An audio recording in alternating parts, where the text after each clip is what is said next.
युती करता सकारात्मक उद्धव ठाकरे कोणताही निर्णय घेऊ शकतात. बाळा नांदगावकर यांचं वक्तव्य महाविकास आघाडीच्या सोबत जाण्यासाठी विचारसरणीचा अडसर असल्याचंही स्पष्ट. हैदराबाद गॅझेटच्या अंमलबजावणीला मान्यता देणाऱ्या GRला आव्हान. 2 जनहित याचिका मुंबई हायकोर्टामध्ये दाखल. GR रद्द करण्याची मागणी. मराठ्यांना कुणबी ठरवण्यापेक्षा AWS मधून आरक्षण दिलं पाहिजे. संभाजी ब्रिगेडच्या प्रवीण गायकवाड यांची सूचना.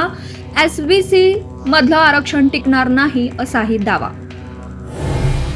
मराठा आंदोलनानंतर आता OBC समाजाचा सुद्धा लवकरच मुंबईमध्ये महामोर्चा.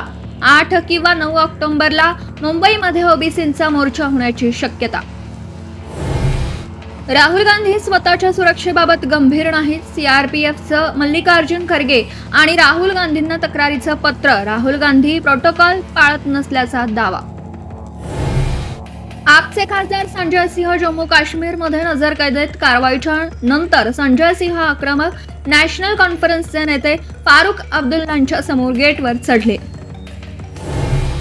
आशिया कपमधील भारत पाकिस्तान सामन्याला ठाकरेंच्या शिवसेनेचा कडाडून विरोध. 14 सप्टेंबरला महिला आघाडी रस्त्यावर उतरवून करणार आंदोलन. राज्यातील हजारो घरांमधून पंतप्रधान मोदींना पाठवणार सिंदूर. संघाच्या 100 वर्षात मोहन भागवतांचा काळ सर्वात परिवर्तनकारी. सरसंघचालकांच्या 75च्या निमित्ताने पंतप्रधान मोदींनी लिहिला विशेष लेख. भागवतांच्या व्यक्तिमत्वातील विविध पैलूंवरती टाकला प्रकाश.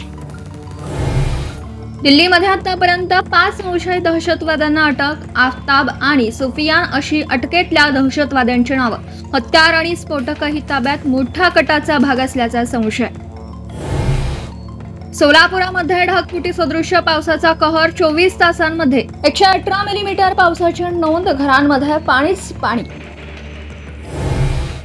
बीडमध्ये 7 महिन्यांच्या चिमुरडीच्या घशामध्ये चॉकलेट अडकल्याने तिला मृत्यू. घरामध्ये खेळत असताना घडली दुर्दैवी घटना.